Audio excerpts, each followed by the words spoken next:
Hola, buenos días a todos. La verdad es que es para mí un honor eh, participar en esta webinar cuyos orígenes fueron una propuesta de la Asociación de Superintendentes de Banca de la América para afrontar de una forma gratuita la capacitación en esta etapa de COVID, ¿no? Hoy nos toca con el Club de Riesgo de República Dominicana, que ya no es la primera webinar que se hace, sino que su presidente también ha organizado otros webinares. Creo que debe ser la tercera o la cuarta ya, en la que nos encontramos en este mundo en el que la telecomunicación nos permite compartir experiencias, conocimientos y contrastar preguntas y resolver dudas, ¿no? Y hoy nos va a dar, su presidente nos va a dar la bienvenida y nos va a explicar con estas colaboraciones que hay entre el Club de Riesgo de España y el Club de Riesgo de la República Dominicana, y en qué consistirá este evento, que le pedimos disculpas por este pequeño retraso. Carlos, Hola a cuando quieras. todos, hola a todos, muy buenos días. Para el Club de Gestión de Riesgo de la República Dominicana y el mío propio, es un placer poder contar en este evento con dos profesionales expertos en riesgo operativo, como lo son la señora Rosa Damaris Díaz y el señor Alejandro Franco Hidalgo, ambos con vasta experiencia y conocimiento en todo el tema de manejo y gestión de este tipo de riesgo. También agradecer a todos ustedes los participantes. Esperamos que este evento sea de su agrado y satisfaga sus expectativas. Sin lugar a equivocaciones, el riesgo operativo tiene una relevancia crucial en la gestión de riesgos para cualquier entidad financiera o no financiera. Y sobre todo en tiempos de crisis sanitaria como la que estamos viviendo hoy en día, que aparte de ser una crisis sanitaria, se ha convertido también en una crisis económica y social. Es de suma importancia que hoy en día los gestores de riesgo operacional dispongan de las herramientas necesarias para poder gestionar y asegurar el buen diseño de los controles y los planes de contingencia asociados. Sobre todo, conocer y poder estimar el impacto que representa este riesgo en el capital de la organización, para poder de alguna forma identificar oportunidades de mejora y en ese sentido poder cumplir con las exigencias prudenciales mínimas de patrimonio necesario. En la exposición de hoy, la señora Rosa Damaris y el señor Alejandro nos hablarán sobre cómo afrontar esta nueva realidad en cuanto a la gestión de riesgo se refiere, las metodologías recomendadas para la determinación del capital requerido, así como también las nuevas disposiciones que posiblemente entren en vigor con el Acuerdo de Basilea en enero del año 2022. Además de darnos una visión general a las normativas locales y a su ejecución. Al final de la presentación, siéntanse libres, vamos a tener una sesión de preguntas y respuestas. Por favor, nos pueden colocar sus comentarios o preguntas en el chat que tienen en su parte inferior de la pantalla, inferior derecha. Y con gusto los expositores responderán sus preguntas. Sin más preámbulo, le cedo la palabra a la señora Rosa Damaris. Rosa Damaris, el escenario es tuyo. Muchísimas gracias, Carlos. De verdad, muchas gracias por la invitación, por la confianza que han puesto en que podamos colaborar con este tan interesante proyecto que es el Club de Riesgo. Yo soy aficionada, de verdad. Me encanta esto de la gestión de riesgo, ya que además de ser de riesgo operacional, mis raíces vienen del riesgo tecnológico. Y desde hace muchos años estoy trabajando con este tema. Pues nada, sin más preámbulo, para poder aprovechar al máximo el tiempo otorgado, hoy vamos a hablar un poquito de qué debemos nosotros como gestores de riesgo considerar, de riesgo operacional en un sentido preciso, considerar para poder minimizar, ¿no?, los impactos que pueda traer esta crisis que nos ha ocurrido a todos, dándole las gracias a Dios también por permitirnos estar aquí, que no estamos enfermos y que a pesar de la pandemia seguimos laborando y seguimos pudiendo compartir conocimientos. Bueno, como Carlos le dijo, mi nombre es Rosada Amar y yo soy encargada de la División de Riesgo Operacional de la Superintendencia de Bancos, solo que me gusta acotar que en este momento soy Rosada Amaris Díaz, no hablo a nombre de la Superintendencia de Bancos. Cualquier concepto expuesto aquí está desligado a mis labores diario en la Superintendencia de Bancos. Un placer a todos. Bueno, sin más, comenzamos. En estos tiempos hemos visto cómo el COVID nos ha impactado. Nos ha impactado en muchos sentidos a todas las empresas, ¿no? Impacto tecnológico desde el tema de que puede ser atacado por un factor externo, hasta temas de que no tenemos los recursos necesarios al momento de iniciar esta pandemia para poder afrontar el que tenemos que trabajar desde casa. Entonces, de manera muy particular, cada quien vivió eso y consultando con todos mis colegas de tecnología, han pasado por la misma situación, que tuvimos que comprar nuevas computadoras, que tuvimos que gastar dinero en nuevos controles, tuvimos que mitigar situaciones que nos sucedieron por la conexión remota. Y todo eso ha traído una revolución, ha traído pérdidas financieras, pérdida de recursos muy buenos, porque también tenemos personas que conocemos que han estado sin trabajo a pesar de su preparación. Entonces, el COVID ha traído realmente a revolucionar nuestra mente. Ayer mismo estaba hablando con unos colegas de que los gimnasios que han cerrado, entonces los entrenadores han tenido que crear nuevas fuentes de ingresos, gimnasios que ahora mismo han suspendido totalmente sus empleados. Todo eso ha traído impacto, lo que es el COVID. Y para colmo nos faltan algunas cositas. Por ejemplo, nosotros en República Dominicana ahora mismo estamos viviendo lo que son la temporada ciclónica. Es una temporada que nos puede afectar, sumarse a todo lo que es el tema del COVID. Podemos ahora estar afrontando situaciones de comunicaciones, lo que estamos trabajando de casa.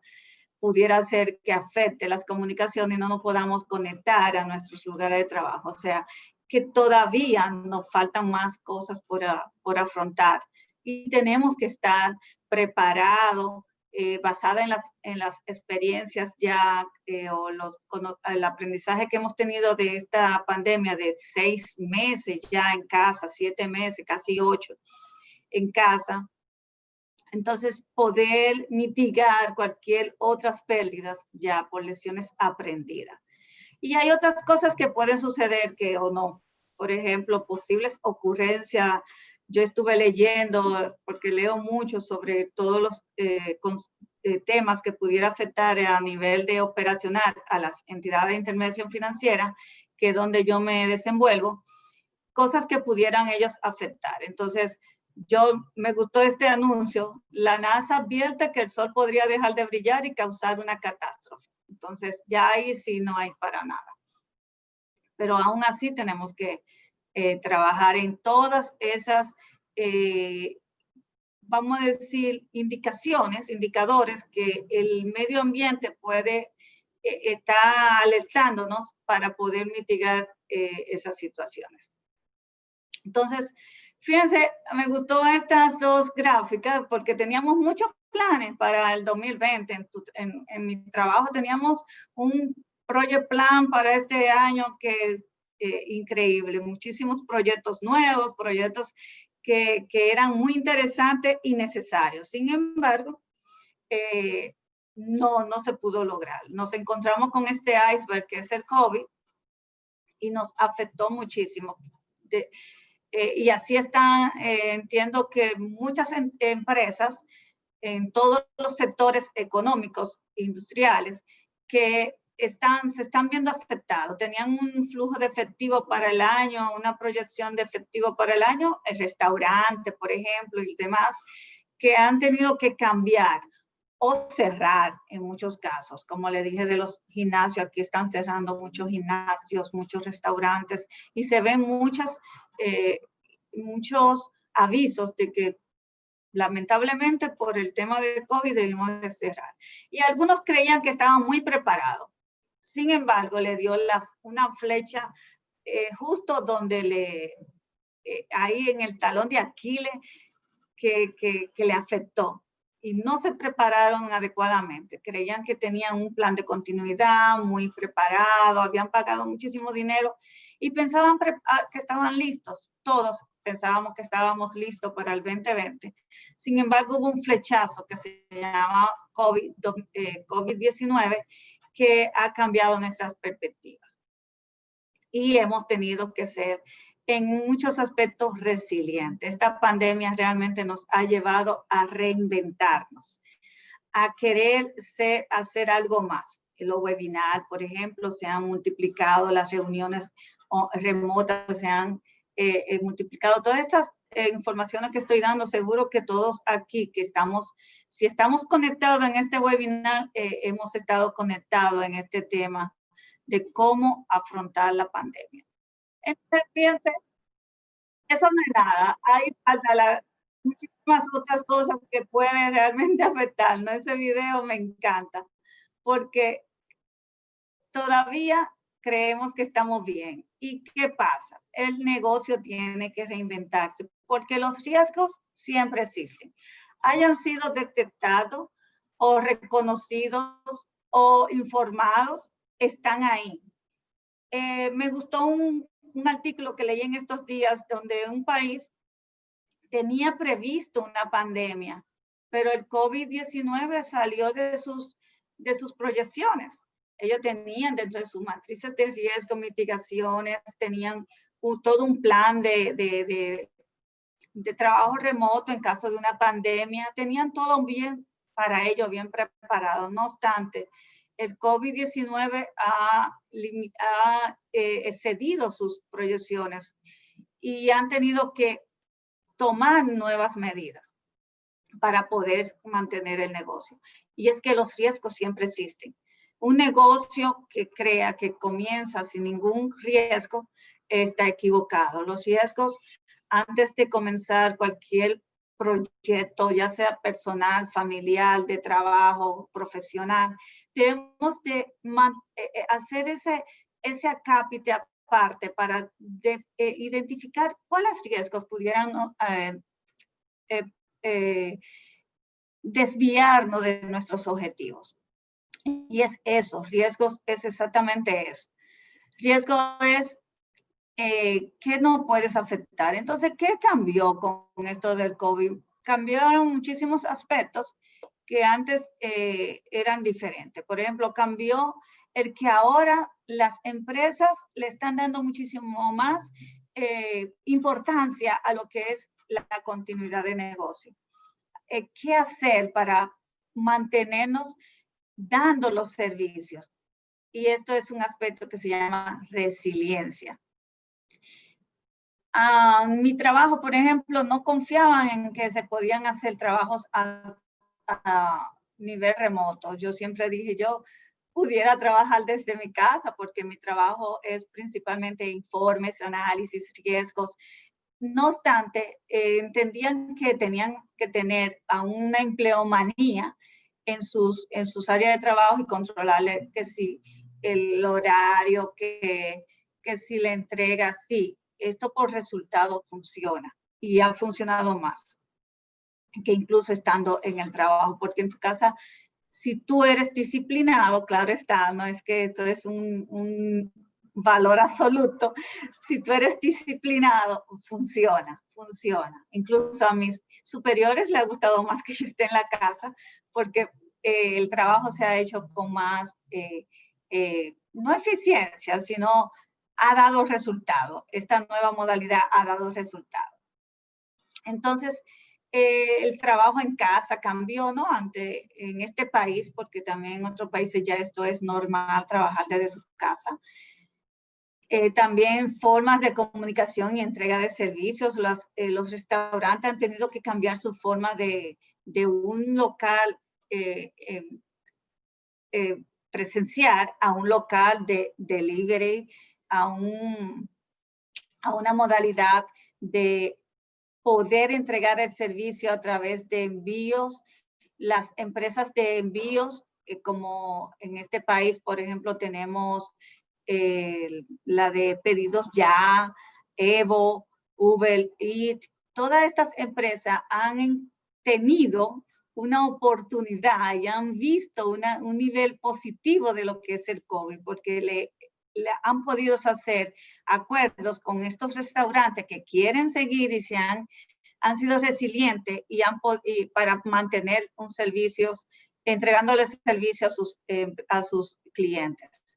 Y claro, los procesos internos y controles han tenido que revolucionarse, han tenido que reinventarse, han tenido que reevaluarse, han tenido que establecer nuevos procesos, hacer una reingeniería, porque antes teníamos entrega de comida a nivel local y ahora lo tenemos que entregar a nivel remotas, ¿no? A nivel de delivery. Por ejemplo, mi seguro ahora mismo inventó lo que es telemedicina. Yo he tenido 3 consultas por mi celular sin ni siquiera moverme de mi casa. Solamente ellos me evalúan y ¿qué pasa? Me van a hacer lo mismo que me hace un doctor a nivel presencial. Quizá no me verifique la presión, ni me verifique mi nivel cardiológico, pero por los síntomas que yo digo que estoy sintiendo, me dan una indicación que yo voy a un laboratorio y me hago mis análisis. Y eso es una reinvención en base a esto, porque estamos mitigando el estar fuera de casa para poder bajar los flujos de esta pandemia.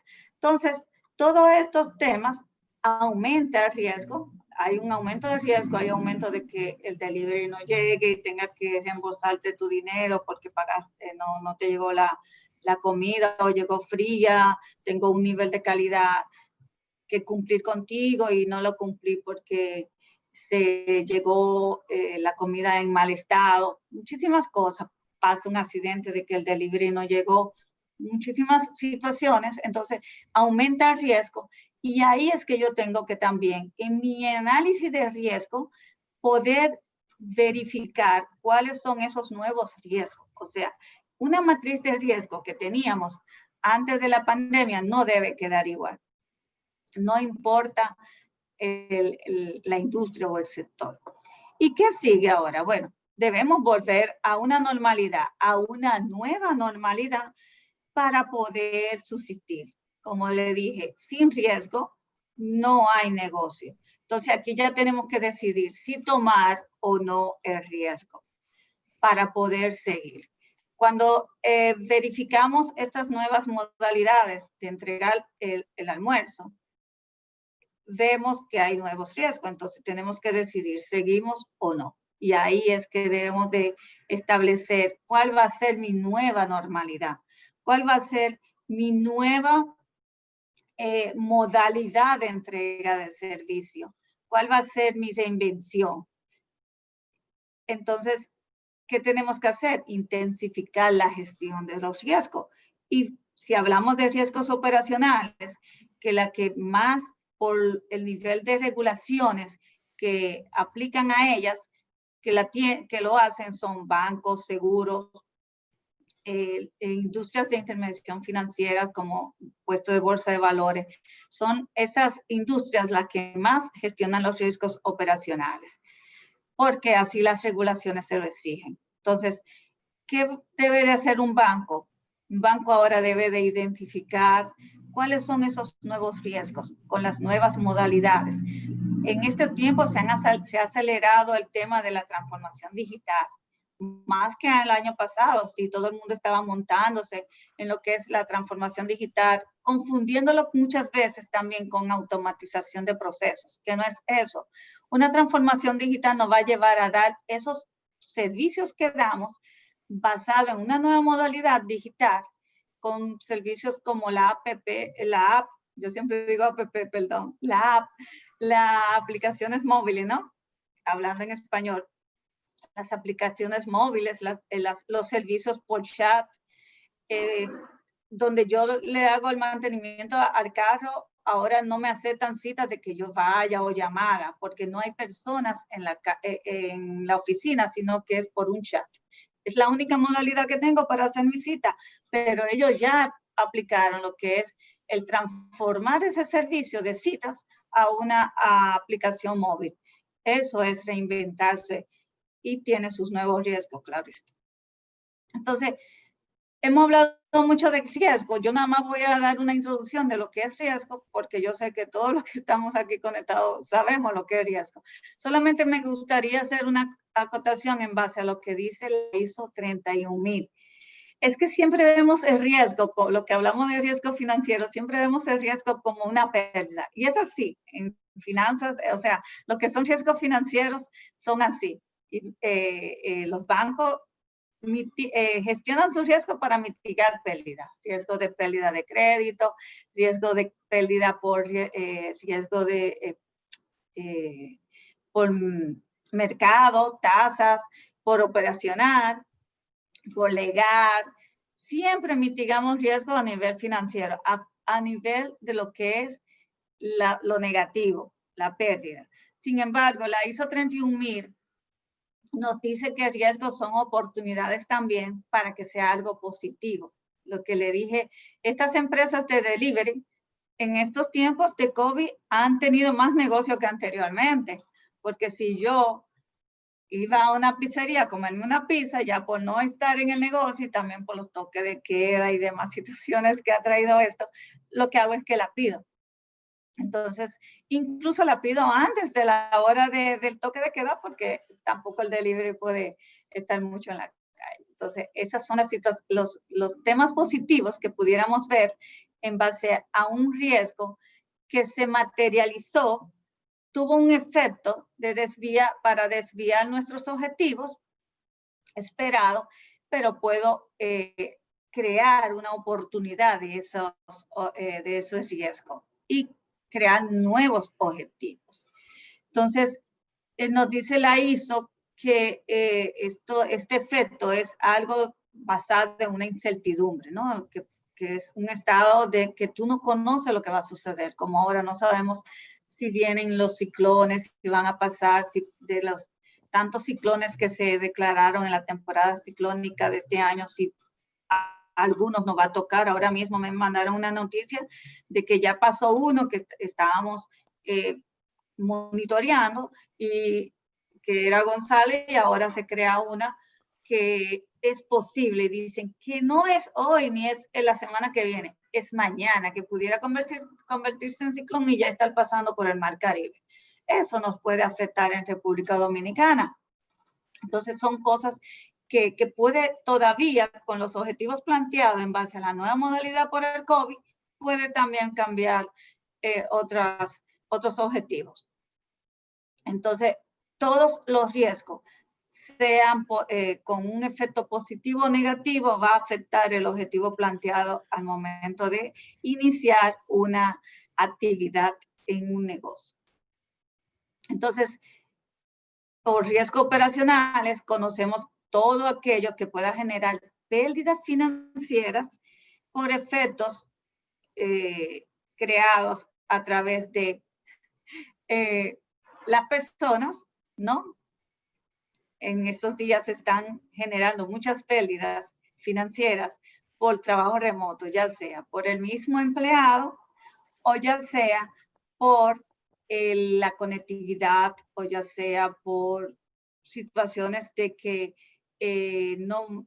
las informaciones lleguen incorrectas, etcétera. Ausencia, en estos días leí ausentismo de empleados en trabajo remoto. Eso también es otro tema que deben mitigar las entidades de intervención financiera, seguros y cualquier tipo de empresa que tenga trabajo remoto. También los procesos. Los procesos, como le dije al principio, deben cambiar. Han tenido que cambiar obligatoriamente. Y lamentablemente hemos tenido que tomar decisiones de procesos sin ni siquiera preanalizarlo. Entonces eso me ha ocasionado pérdidas también. Y la tecnología. También hablamos al principio de que la tecnología se ha convertido en el amigo personal de las empresas para poder mantener sus servicios a flote. Y aquellos que son presenciales no han tenido incluso que cerrar. Y estos 3 factores que nos pueden ocasionar pérdidas por riesgo operacional son factores que podemos en cierta forma tener en nuestras manos. Son nuestros empleados, son nuestros procesos, nuestros controles, son también nuestra tecnología. No obstante, el riesgo operacional también puede afectarse por otros factores que son totalmente externos a la empresa, como son la temporada ciclónica, que ya lo hemos hablado, hackeo que se han multiplicado. Si vemos ahora mismo las estadísticas de lo que son los intentos de fraude a través del ciberespacio, en otras palabras, así de simple, esos intentos por ciberseguridad, incidencias por ciberseguridad, vamos a ver que se han multiplicado. Gracias a las nuevas regulaciones, al interés de las empresas de darse cuenta de que realmente deben de trabajar sobre estos aspectos, estos riesgos de ciberseguridad. Un informe que me acaba de llegar ayer dice que ha reducido mucho en la región, estoy hablando de la región, lo que es LATAM, latino, ¿no? Las incidencias o las pérdidas por incidencia de ciberseguridad. Entonces, ahí es que tenemos que llegar. Y el riesgo operacional incluye también pérdidas por demanda. Leí también una noticia que decía que las demandas se han triplicado, se han elevado de una manera enorme. ¿Por qué? Porque, por lo mismo que le estaba diciendo, pudiera ser que le esté dando un servicio mal, me estén hackeando mi cuenta, o me hayan dado un servicio no adecuado. Entonces, yo como cliente pongo una demanda y eso afecta mucho a las empresas. Entonces, es importante saber que el riesgo operacional es un riesgo inherente a todo lo que son los productos, actividades o servicios que brinda una empresa, brinda una entidad de intervención financiera, una empresa de puesto de bolsa de valores, de seguro. Entonces, no hay, como le dije, si tú no estás dispuesto a asumir riesgos, entonces no puede tener un negocio. Y un negocio que tiene todos los productos que brinda, todas las actividades, tienen sus riesgos. Fraude externo. Entonces, vemos, por ejemplo, esta caricatura, este meme que habla sobre trabajadores que deben trabajar de casa. El gobierno trabaja desde casa, los socorristas. ¿Qué puede hacer un socorrista trabajando desde casa? Nada. ¿A quién va a socorrer? A su esposa en la bañera. Entonces, ahí es que vamos en la reinvención, en las nuevas modalidades, en las nuevas situaciones que ha traído a nuestra realidad de la humanidad el COVID. Entonces, se han multiplicado los fraudes internos. ¿Por qué? Porque yo desde mi casa, quizá por la improvisación de un trabajo remoto, me mandaron para mi casa sin controles, para yo conectarme, para conectarme a los servicios remotos de la empresa. sin monitoreo, sin control de acceso específicos de a qué yo debo de acceder, sin controles de horario para yo poder trabajar desde mi casa. Entonces, todo eso ha multiplicado y ha traído muchas pérdidas por fraudes internos realizados por empleados que están desde su casa. Errores humanos por la misma situación, pérdida de personal clave. Hay personas claves que porque la empresa no puede seguir o la entidad no puede seguir en términos de entidades financieras, han tenido que salir de personas claves, de personas importantes, pero no está haciendo nada en ese momento porque el negocio no se reinventó. Falta de capacitación. Hay muchas personas que están en su casa trabajando remoto que tal vez no saben ni siquiera lo que es una conectividad. Entonces, porque nunca se le enseñó, porque nunca vieron eso necesario. Nunca se hizo un plan o una prueba de qué pasaría si trabajamos remoto. Entonces, lavado de activos, eso se ha multiplicado. Si vemos todas las noticias sobre la prevención de lavado de activos, vemos que han habido muchísimos fraudes por prevención de lavado de activos, por lo que es el riesgo de lavado de activos. Voy a acelerar un poquito por el tiempo. Recuerden hacer sus preguntas a través del chat para poder responderla al final de la sesión. Fallas en la ejecución del proceso, ya eso es lo mismo. Procesos mal diseñados, hablamos de que se debe de reinventar los procesos, ¿no? Pues entonces procesos elaborados para poder afrontar la crisis, no bien diseñados, no bien analizados, nos han causado pérdidas. Incumplimiento de normas o políticas. Hay muchísimas políticas, muchísimas normas nuevas que ha lanzado la Superintendencia de Banco. De manera directa le puedo decir que es así, y también Superintendencia de Seguros, Superintendencia de Valores, para afrontar esta crisis, que quizá las entidades que están atadas a estas regulaciones no han podido rediseñar sus procesos para poder cumplir con esta norma y han tenido que ser hasta flexibles. Errores en ejecuciones de esos procesos también han surgido muchísimo que nos han ocasionado pérdidas. Y como sabemos, ya hemos hablado, la tecnología. La tecnología ha sido un focus o un factor que nos ha causado mucha pérdida en estas fechas. ¿Por qué? Porque la demanda de comunicaciones de los empleados que están en casa, la demanda de los clientes porque se están conectando por los medios digitales, interrupciones en el suministro de energía de las empresas por el alto nivel de ejecución de estos suministros, como deben de mantener los servicios en línea, ahora mismo quizá no tenían la suficiente capacidad para poder brindar las necesidades de los clientes desde su casa. Yo tengo muchísimo que no voy a un banco. Yo todo lo estoy haciendo a través del Internet Banking. Y esto es por la misma situación. Entonces, fraudes externos, habíamos hablado también, han sido multiplicados estos fraudes por todos los sentidos. Ahora nos enfrentamos a desastres naturales aquí en el país, en todo lo que es el Caribe. Actos delictivos, ha habido muchos robos, como hay quizás sucursales de banco que están cerradas, están más expuestas a que sean robadas, que sean saqueadas, y fallas en servicios. Los bancos, incluso en todos los servicios que tú solicitas, dice por el alto flujo de solicitudes, pudiera ser que su servicio o su espera sea más alta. Eso todos los hemos vivido. Entonces, son cosas que realmente han causado muchas pérdidas a las entidades. Y el riesgo operacional también trae los 7 tipos de riesgo, de eventos de riesgo, por lo cual las entidades deben de, atadas a regulaciones de riesgo operacional, deben de segregar cada uno de estos eventos que le ocasionan pérdida en estos 7 factores de riesgos. Entonces, la gestión de riesgo operacional nos va a cubrir muchos aspectos mitigantes en base a lo que es COVID.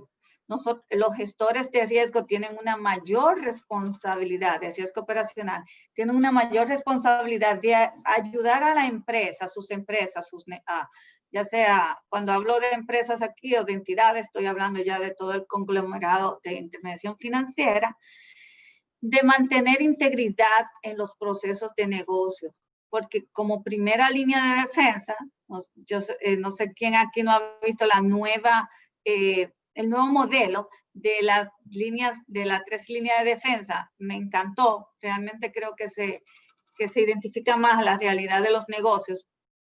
Y esa primera línea de defensa debe de procurar que aunque los procesos hayan sido realizados de manera, aprovechando la oportunidad de COVID, deben de mitigarlos. Ellos son los principales gestores de los riesgos que quizá no se identificaron al momento de implementarlo para hacer frente a esta nueva realidad. Y está en las manos también de esta primera línea de defensa que está involucrado todo lo que son los servicios tecnológicos de mantener la operatividad del negocio. Entonces, la empresa, el gestor de riesgo operacional, debe de ayudar a la empresa a la función que realiza la gestión de riesgo operacional dentro de una entidad de intermediación financiera o seguro o valores, a poder identificar cuáles son esos riesgos que pueden causarle pérdida a la entidad. Si usted no ha sido desvinculado del banco o de la empresa donde trabaja, siéntase que para que no sea desvinculado con esta situación que tenemos de COVID, de mitigar esos riesgos, de ayudar a esa función que está en un lado del banco, en un lado de la entidad, mirando desde arriba, pero es con la ayuda de ese gestor de riesgo que está en cada una de las primeras líneas de defensa que identifican los riesgos que están viviendo a diario. Ayude a lo que es el monitoreo de esos riesgos para que se mitiguen esas pérdidas por riesgos operacionales. Ayude a cuantificar cuáles pérdidas te pudiera mitigar a esa entidad en base a los controles que debe de implementar. Y claro, cada entidad debe de ahora mismo, ahora más que nunca, en base a lo que es gestión integral de riesgo, hacer una evaluación de cómo su capital regulatorio pudiera estar afrontando estas pérdidas. Porque entiendo que el objetivo principal de una entidad de intermediación financiera o de una empresa cualquiera es mantenerse a flote. Entonces, mientras más yo gestiono los riesgos a los cuales yo estoy expuesta, mejor me puedo mantener en el negocio. Y esa es la clave de hacer una adecuada gestión de riesgo operacional en esta fecha. Monitorear cuáles eventos me están ocasionando pérdida para ver dónde debo de concentrar mis esfuerzos para mitigarlo. ¿Qué debo de hacer en esta nueva modalidad para mitigar esos esfuerzos? Antes de ayer a mí me mandaron un voice de una persona que fue timada por unos hackeadores, ¿verdad? A través de lo que es el servicio de call center. Entonces, debemos de verificar qué está pasando. Y le voy a invitar a que lean este documento. Fue hecho por una persona muy amiga mía, un experto en continuidad, en gestión de riesgo, que se llama Mario Ureña, y su esposa Mari Carmen, donde ellos hacen todo un resumen de qué debe considerar. Por el tiempo aquí no lo voy a poder desarrollar, pero le invito a que lo lean. Está en el link de la presentación, que seguro le van a hacer llegar, o lo pueden buscar aquí, o en LinkedIn. Mario Ureña tiene este documento que se llama Post Pandemia COVID-19. Yo lo leí y realmente nos ayuda a qué hacer para mitigar pérdidas financieras por riesgo, asociada al riesgo operacional por cada uno de sus factores. Fíjense que estos factores son todos asociados a lo que es la operatividad, o sea, riesgo operacional. Les invito a que lo lean y ahí van a tener tips. No es quizá todo, pero si tienen suficiente, ellos han recogido a nivel regional cuáles son esos puntos que debemos considerar para mitigar los riesgos. Entonces, ya tengo que terminar. Sí, ya se me está. Entonces, sabemos que un proceso de gestión de riesgo procura definir en base al contexto de toda la empresa, identificar los riesgos, documentarlo, analizarlo, evaluarlo, determinar en qué nivel de exposición de riesgos está, definir cuáles son los controles y mantener un monitoreo sobre estos riesgos. La ISO 31000, por ejemplo, es un referéndum muy oportuno en estos casos para poder desarrollar esta gestión de riesgo. También le invito a que investiguen sobre eso. Y este es un mapa de calor que viene a darnos unos tips también. Esto fue desarrollado por Jimmy Cano. Él está subido en la página de ISACA Global. Y pueden buscarlo así en la ventana de AREN. Lo pueden buscar por Google y leerse un poquito sobre eso. Yo les recomiendo que lo vean para ver cómo esta matriz de riesgo nos puede ayudar en base a la realidad que estamos viviendo. Y bueno, planes de continuidad. Debemos de también tomar mucho en consideración cuáles son los planes de continuidad que debemos de rediseñar. Gestionar la comunicación es importante para que las informaciones lleguen de manera pertinente y de manera íntegra a quienes deben de llegar. Determinar los procedimientos que debemos de ahora modificar para excepciones en base a la normalidad actual y desarrollar proyecciones en el negocio en base a esta nueva normalidad. Resiliencia organizacional es algo que debemos procurar alcanzar. Le voy a dejar aquí esta gráfica, pero es bueno que también podamos investigar. Lamentablemente el tiempo no me da para desarrollarla, pero seguro tendremos otra oportunidad. Y dejarle aquí solamente de manera, lo que no son dominicanos, es donde están nuestras normativas dominicanas. Tenemos para riesgo operacional lo que es el reglamento, de riesgo operacional, el instructivo y el instructivo de aplicación del reglamento y para tercerización. Le dejo entonces el escenario a mi amigo Rafael. siempre me olvida.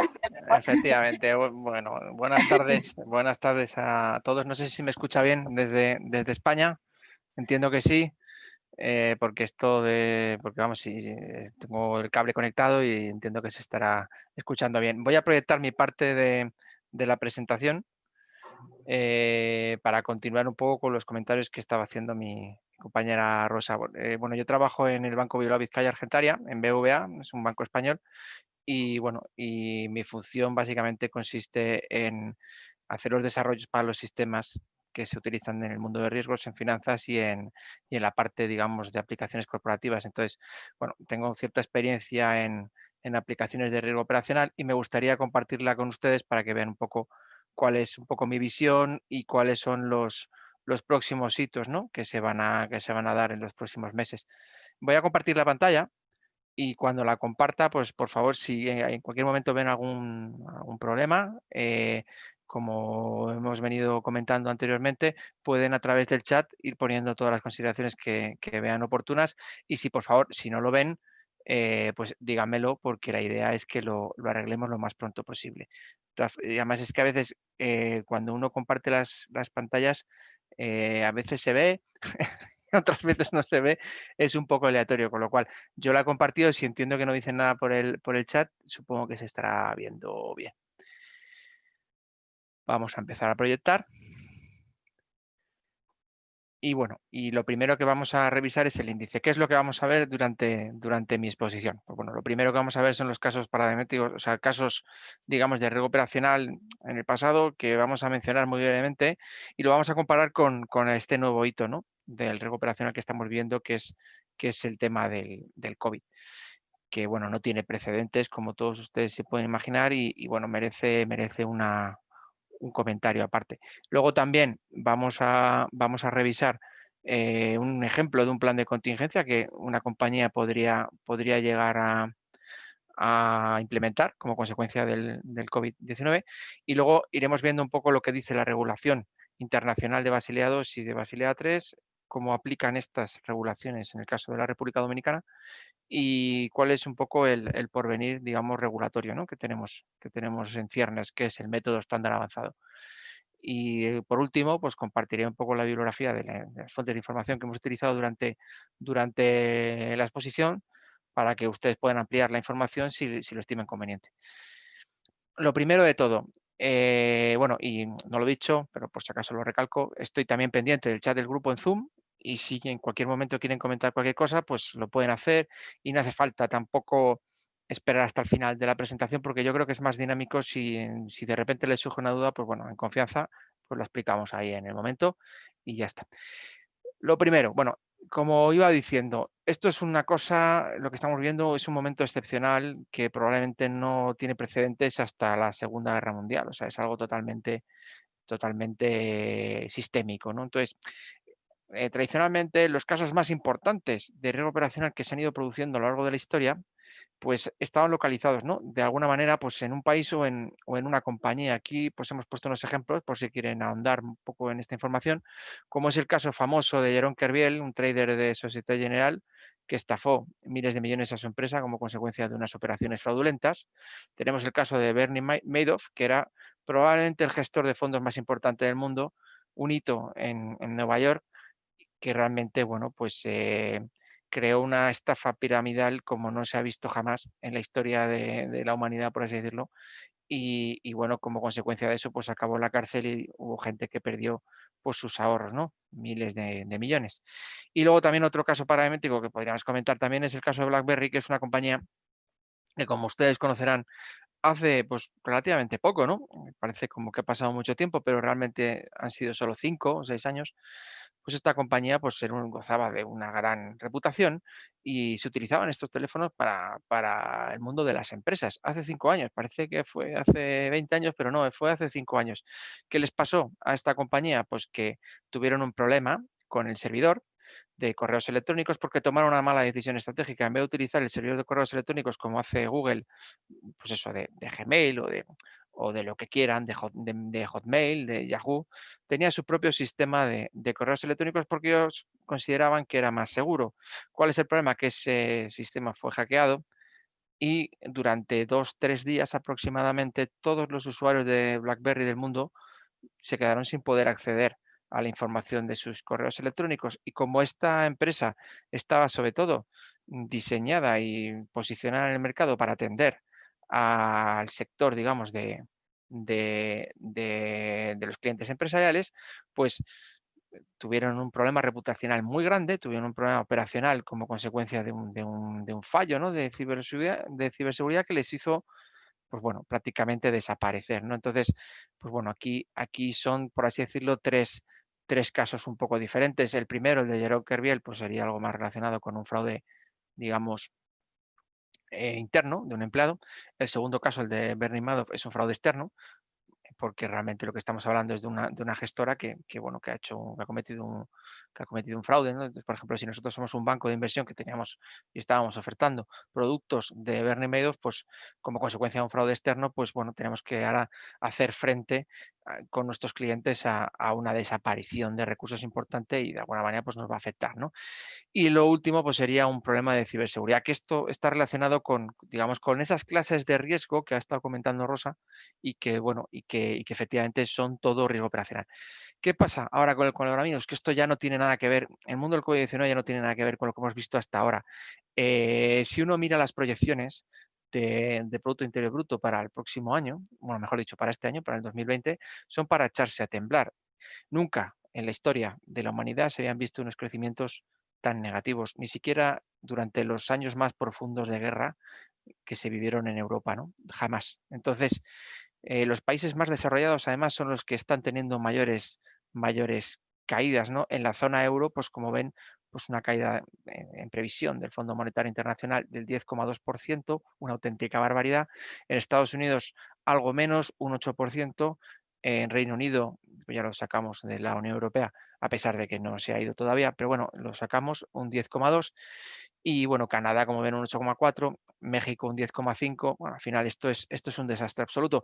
Y para las previsiones de 2021, pues se vislumbra una cierta recuperación que dependerá de la vacuna, ¿no? Que se ponga en producción, porque ya estamos empezando a dar por hecho que realmente este virus no se mitiga por el clima, o sea, realmente es totalmente implacable y le da igual que haga frío, que calor, que humedad, que sigue siendo implacable. Entonces, el problema que tenemos es que, bueno, al final estas tasas de recuperación se podrán cumplir o no en función de cuando esté la vacuna. Y no me puedo resistir a comentar que hay una serie de vacunas que están en fase 3, ¿no? Y que están pendientes ya de aprobación y que probablemente estén disponibles a finales de año. Con lo cual aquí se va a producir una ventaja competitiva entre aquellos países que han conseguido la vacuna antes y los que han conseguido la vacuna después. Con lo cual, pues hay, digamos, un riesgo sistémico dependiendo de la región del país en el que esté presente. Probablemente, teniendo en cuenta que las vacunas más avanzadas por orden son la de la Universidad de Oxford y la de Moderna en Estados Unidos, pues probablemente Estados Unidos y Reino Unido sean los países que tengan la vacuna antes, lo cual eso les va a generar una ventaja competitiva muy importante. Pero es que China, casualmente, a través de su empresa privada, que es una farmacéutica Sinovac, también está en fase de aprobación casi. Y, curiosamente, el Instituto de Wuhan y el Instituto de Pekín, pues también están a punto de desarrollar una vacuna en este último trimestre del año. Con lo cual, pues bueno, parece como que esta situación va a ser temporal, ¿no? Y que realmente a partir del año que viene vamos a ver fuertes recuperaciones. Lo que pasa es que estas recuperaciones pues empezarán en los países que cuenten con la vacuna. Entonces, al final, bueno, esto es un riesgo operacional muy grande porque al final realmente afecta a todos por igual. ¿Cómo podemos hacer un plan de contingencia ante situaciones como esta? Pues bueno, como han visto antes, el mundo del riesgo operacional también tiene un apartado muy importante que es el mundo de los planes de contingencia, que es cómo las empresas tienen que adaptarse a circunstancias como esta, ¿no? Para intentar mitigarlas, para intentar gestionarlas. Entonces, aquí, bueno, les he puesto un ejemplo de un plan de contingencia que aparece adjunto, que es de un organismo español que se llama EGARSAT, que es un organismo público, donde, bueno, se explican unas pautas, ¿no? Unas pautas de cómo realizar un plan de contingencia. ¿Qué es un plan de contingencia? Pues simplemente es un procedimiento, ¿no? Un documento que nos va a decir lo que tenemos que hacer en situaciones como esta. Es importante tenerlo actualizado porque puede haber rebrotes. Entonces, si por lo que sea, en el primer trimestre, en el segundo trimestre no hemos sido capaces de tener un plan de contingencia adecuado, pues hay que hacerlo porque cuando se produzcan los rebrotes, que los habrá, por desgracia los habrá, pues bueno, pues si no hemos podido actuar bien en la primera vez, pues intentemos actuar bien en la segunda. ¿Qué debe tener un plan de contingencia, por ejemplo, para el COVID-19? Pues tiene que tener se tiene que tener definido lo que son, pues bueno, los líderes y los roles, ¿no? Cada organización tiene que tener una serie de roles con una serie de cometidos que tienen que estar claramente definidos para que la gente sepa a quién recurrir cuando hay un problema. Además, tiene que haber una comisión, ¿no? Interdisciplinaria, por así decirlo, una comisión que aglutine, digamos, pues todas las visiones para que de alguna manera la información se escale adecuadamente. ¿Vale? Luego, punto muy importante, hay que hacer un análisis del estado actual de la empresa, que es algo que parece pues bueno, parece sencillo, pero no lo es. Por ejemplo, si somos una empresa por ejemplo, aérea, por poner un ejemplo, pues podemos llegar a saber cómo estamos, ¿no? De una forma muy rápida, porque realmente los aviones están parados y no están viajando. Entonces se puede contabilizar pues lo que me está costando tener los aviones en el aeropuerto o en un hangar. Y eso pues es fácil de contabilizar porque de alguna manera el impacto es visible. Pero es que hay otras empresas que tienen impactos que no son visibles. Por ejemplo, si yo soy un gran almacén, no sé realmente cuántos clientes voy a tener. O sea, no sé cuál es el estado actual de la empresa porque realmente no sé cuántas ventas voy a poder realizar, porque en cualquier momento me pueden volver otra vez a hacer un confinamiento y esos clientes no van a venir. O puede llegar a pasar que la gente se acostumbre a comprar por internet y que directamente no vengan a mis almacenes. Con lo cual, determinar el análisis del estado actual de la empresa es algo capital y muy importante. Relacionado con esto está el tema de del nivel a exposición al riesgo. Evidentemente, empresas como Amazon pues tienen una exposición pequeña. Empresas como Iberia o como Aerolíneas Argentinas pues tienen una exposición inmensa. Entonces hay que saber realmente cómo estamos afectados, ¿no? Bueno, luego también en el plan de trabajo o sea, en el plan de contingencia, perdón, se tiene que detallar las condiciones estrictas, ¿no?, de acceso al centro de trabajo, medidas en zonas comunes, el tema de la movilidad. Se tiene que también dejar bastante patente cómo queremos que nuestros empleados lleguen, si es a través de un tren, a través de un coche, ¿vale?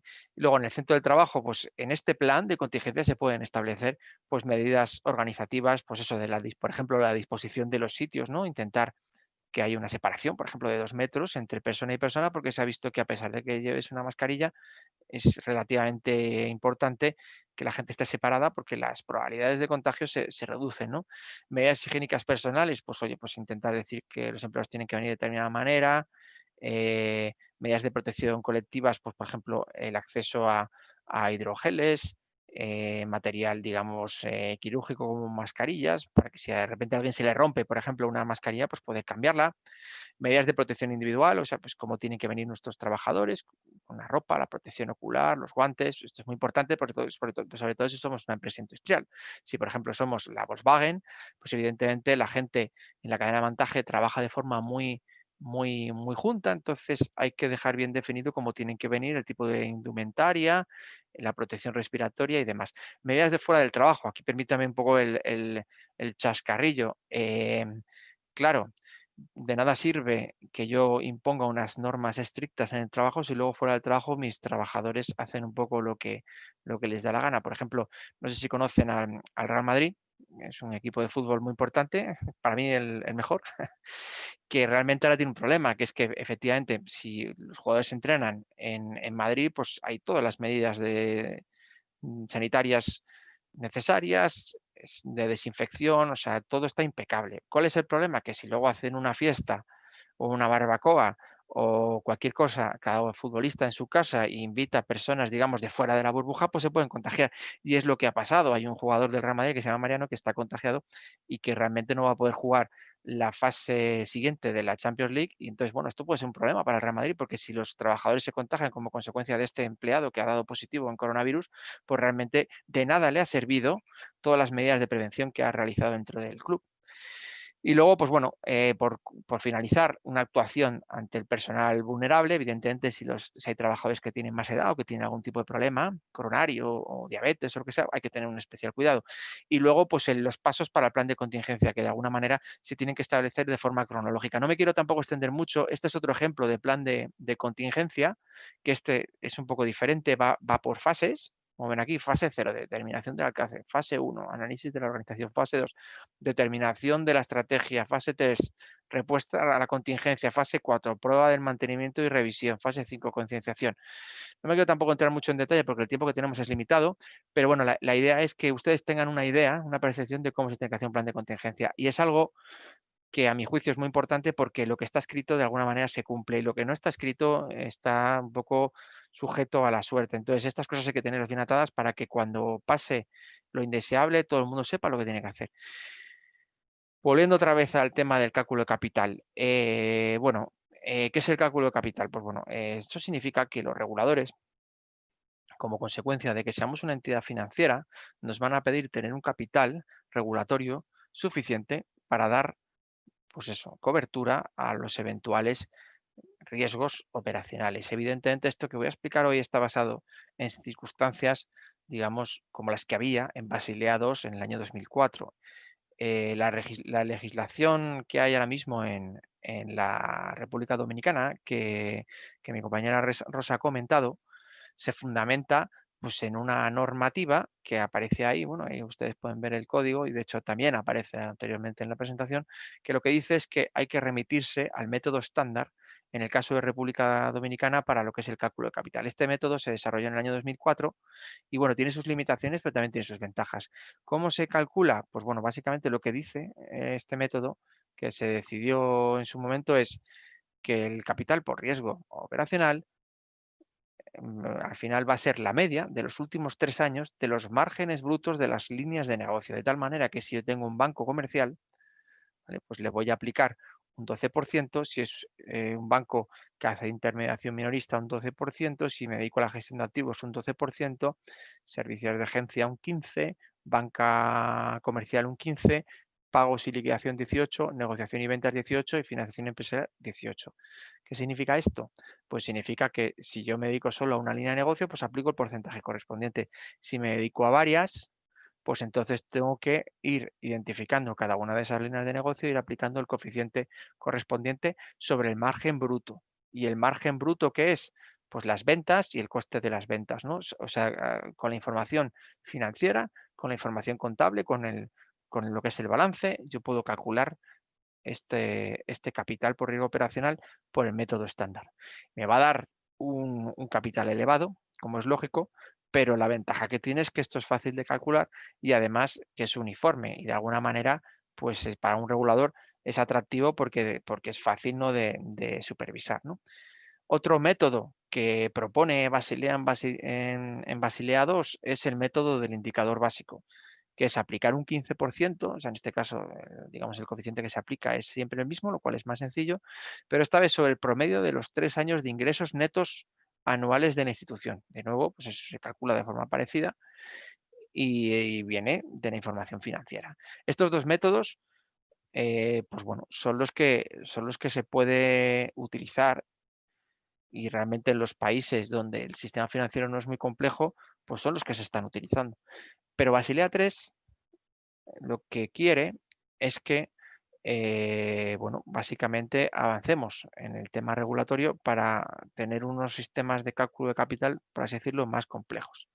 Tan complejos como el modelo avanzado que van a ver aquí no son, pero eso no quiere decir que no tengan cierta complejidad. El método avanzado es un método que no se utiliza para el cálculo regulatorio en la República Dominicana ni en muchos otros países del entorno, pero sin embargo es el método que se está utilizando ahora en los países desarrollados.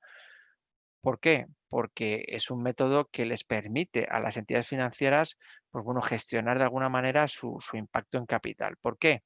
Porque lo que hace es, bueno, utilizar distribuciones estadísticas, sin entrar en mucho detalle, que lo que hacen es calcular el capital regulatorio al 99,9%, de tal manera que se combinan datos internos y datos externos, internos de la propia entidad y externos, digamos, de todo el sector, que además que son públicos y se pueden comprar, y a través de un análisis de escenarios y un entorno de negocio, pues bueno, se van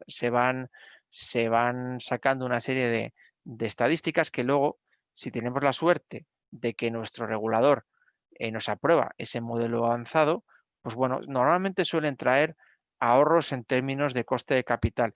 ¿Y por qué traen ahorros? Porque el regulador te permite tener un capital más bajo como consecuencia de que tú puedes llegar a demostrar que eres capaz de gestionar mejor ese riesgo operacional.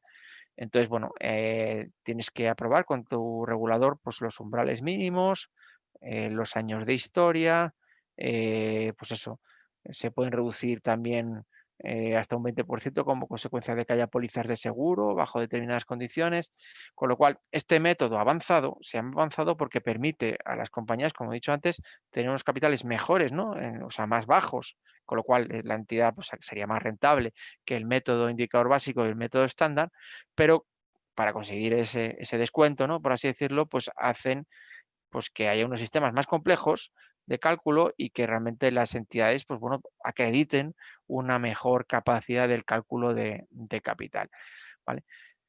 Pero esto, claro, se está utilizando, pero se tiene que dejar de utilizar. Y a partir del año 2022, lo que dice Basilea es que el método avanzado solamente se va a utilizar para lo que es el capital económico, para lo que es digamos, la gestión, ¿vale? Entonces, a lo que vamos, a lo que van todos los países, en mayor ritmo o menor medida, es a un nuevo sistema de cálculo de capital que es el que se llama el método estándar avanzado. Este método estándar avanzado o Standardized Approach, SA, según las siglas, es un modelo único, pues como el método de indicador básico y como el método estándar, que establece un capital mínimo y que elimina el uso de las bases de datos internas. O sea, nos vamos a centrar en, básicamente, en la información contable. Va a entrar en vigor supuestamente en el año 2022, aunque previsiblemente se retrase a 2023 como consecuencia de la crisis que tenemos sin precedentes. Con lo cual, esto que les voy a contar ya no parece ser que no va a entrar en vigor en el 2022 y se va a retrasar. En algunos países más, en otros países menos. En la Unión Europea probablemente se retrase a 2023. En lo que es la República Dominicana es probable que se retrase más todavía porque justo ahora se está probando un nuevo manual de cuentas bueno, que tiene impacto, ¿no? en este método. Este método es más complejo, voy a intentar explicarlo de forma sencilla, ¿no? Para que, digamos, la audiencia no se pierda. Básicamente se basa en dos coeficientes. Este coeficiente primero es el Business Indicator Component, o BIC, y luego otro multiplicador que se llama el ILM o el Internal Loss Multiplier.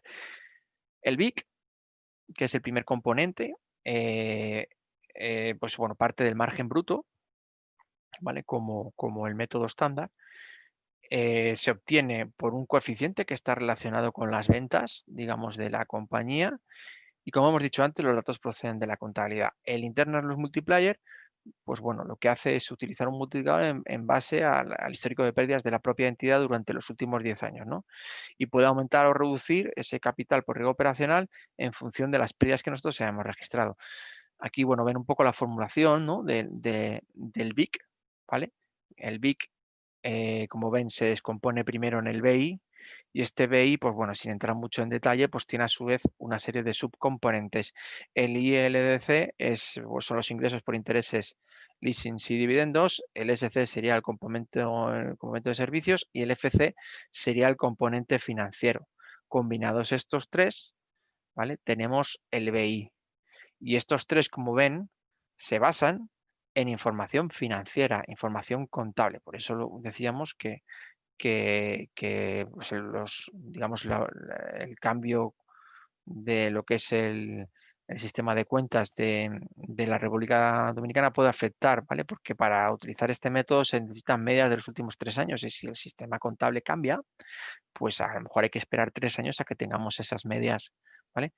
Con el nuevo método, ¿vale? de integración del Plan General de Cuentas. Y luego este BI se multiplica por un coeficiente que tiene que ver con pues eso, con lo que ven ustedes aquí, con las ventas, ¿no? de una entidad financiera. Aquí ponemos BN, refiriéndonos a billones europeos, ¿vale? Un billón europeo son 1.000 millones.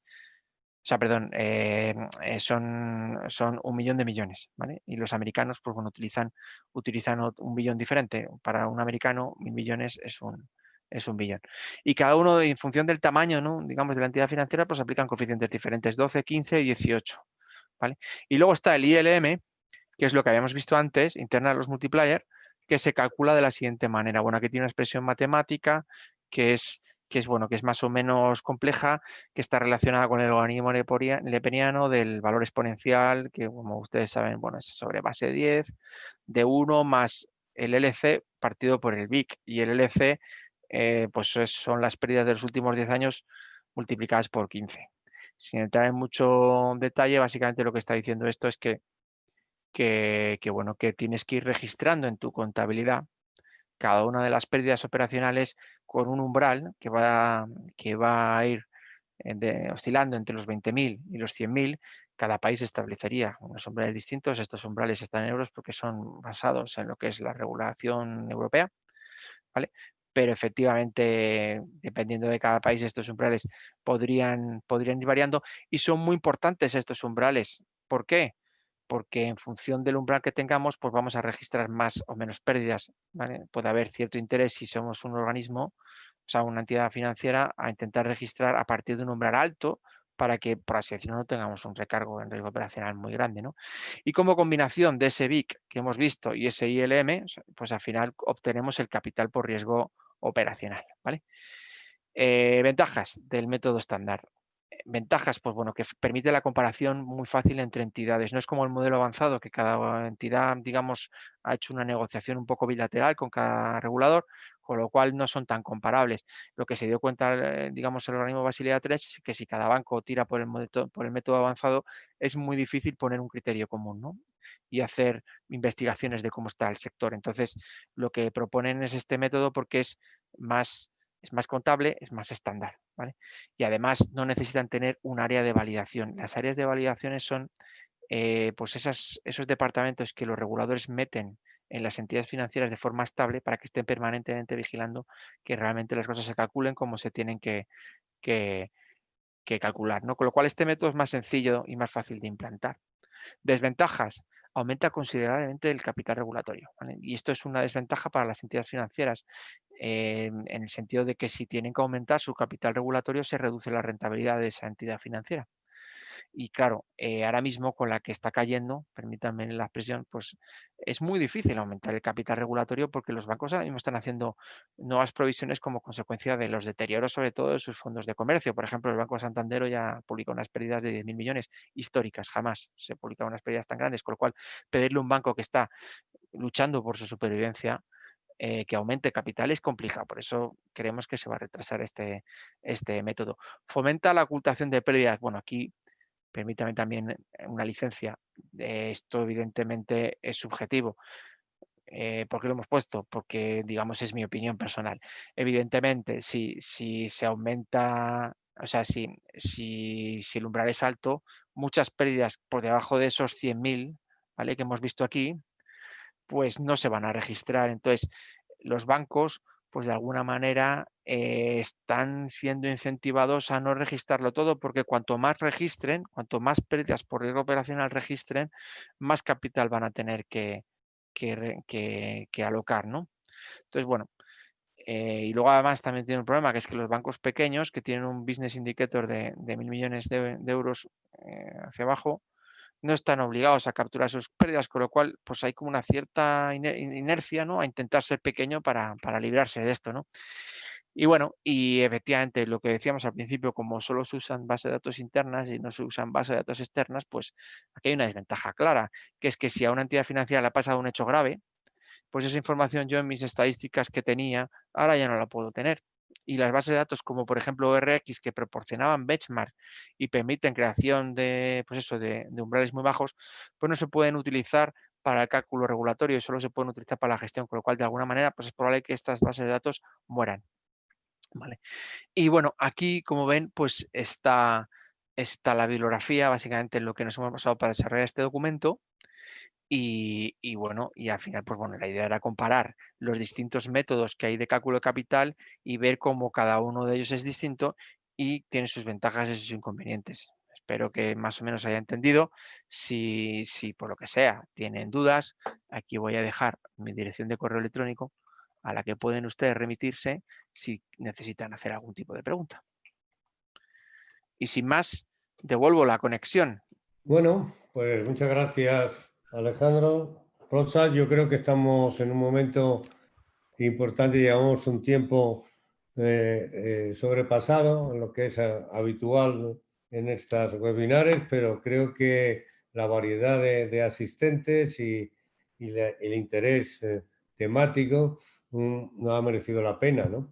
Como acaba de decir Alejandro, pues podéis seguir en contacto con él y aclarar algunas preguntas que tengamos con más detalle. De momento tenemos 3 preguntas que las vamos a agrupar para 2 ponentes, y esas 2 preguntas creo que es importante que sepamos un poco quién en este momento pues, nos la está compartiendo.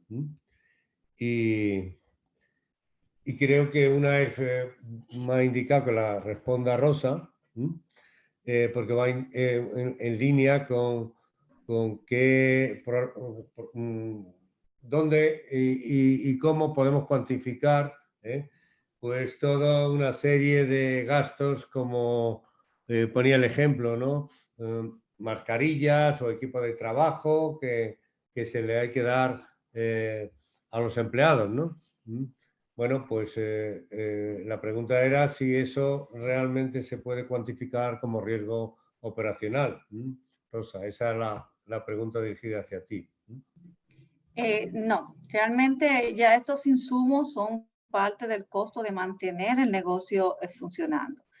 En este aspecto de COVID, un riesgo operacional son pérdidas directamente asociadas a un efecto que traiga el COVID en base a que un proceso no funcione correctamente o la tecnología no esté dando el desempeño y caiga el sistema que se está dando servicio a los clientes, pero no, estos costos asociados al COVID son costos directos de la empresa, no son pérdidas en sí de riesgo operacional. Son gastos, no pérdidas. De acuerdo, pues la otra pregunta, bueno, la primera es el plan de contingencia, el guión de plan de contingencia. Bueno, pues eso ya, si os parece, ponéis en contacto con Alejandro. Y sí hay una pregunta de Anderson para Alejandro que decía, ¿debería la empresa dentro del plan de contingencia suministrar a sus empleados mobiliarios para realizar las labores de forma remota? Tales como sillas, escritorio, internet. Una cosa es deberlo suministrar y otra cosa es donde se contabilice, ¿no? Efectivamente, hombre, por deber sí. Lo que pasa es que aquí, bueno, por ejemplo, en la Unión Europea tenemos un problema que es que se está realizando ahora mismo una legislación que lo que está intentando es regular el teletrabajo. Voy a ser un poco, a lo mejor, dogmático, pero es que estoy convencido de ello. El teletrabajo va en contra de la recuperación económica, entonces los gobiernos van a limitar el teletrabajo excesivo, de tal manera que las empresas que de alguna manera tengan trabajadores desde casa van a tener que pagarles en un horizonte temporal seguramente el internet, una aportación, digamos, para los gastos de aire acondicionado y demás, con lo cual ya no se va a favorecer tanto el teletrabajo. Con lo cual, bueno, mi recomendación es que antes de comprar las sillas, ¿no?, que vayan a tener los empleados de casa, pues consultar con el regulador un poco cuál es su visión, porque realmente, por ejemplo, si fuese un banco español, yo no lo recomendaría. Intentaría, digamos, que el teletrabajo sea opcional, ¿no? Y si es opcional, pues no tienes que comprar nada. Si es obligatorio, pues entonces efectivamente ya pues puedes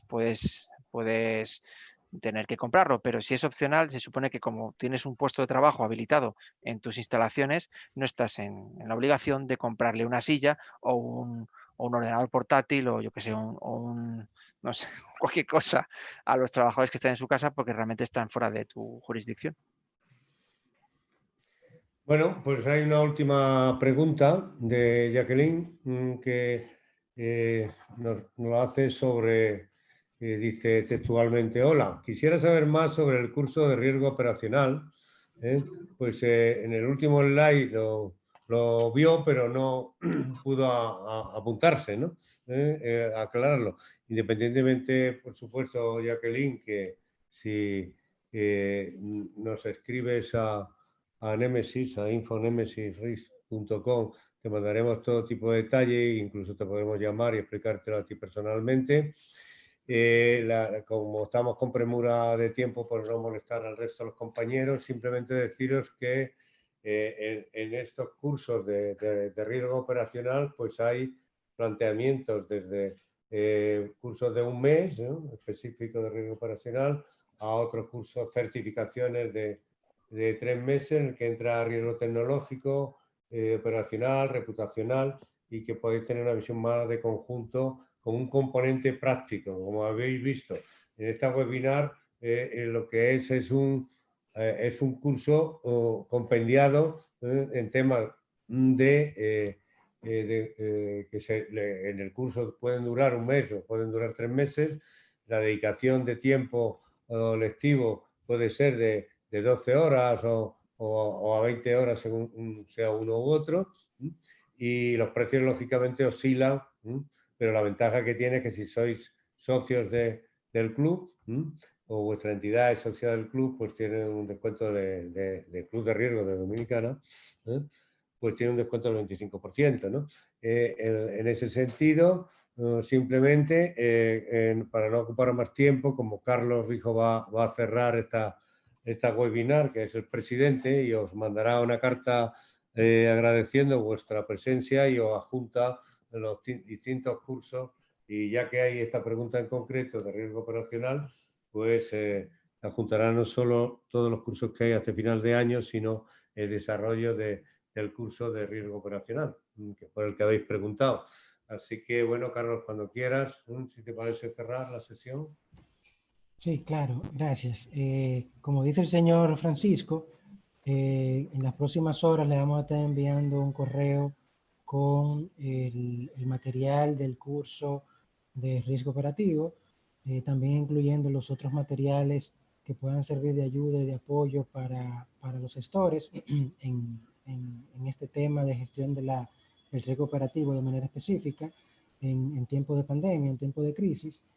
También vamos a incluir el correo en la comunicación, el correo del profesor Alejandro y de la señora Rosa Damaris, para cualquier pregunta puntual que tengan sobre la exposición de hoy.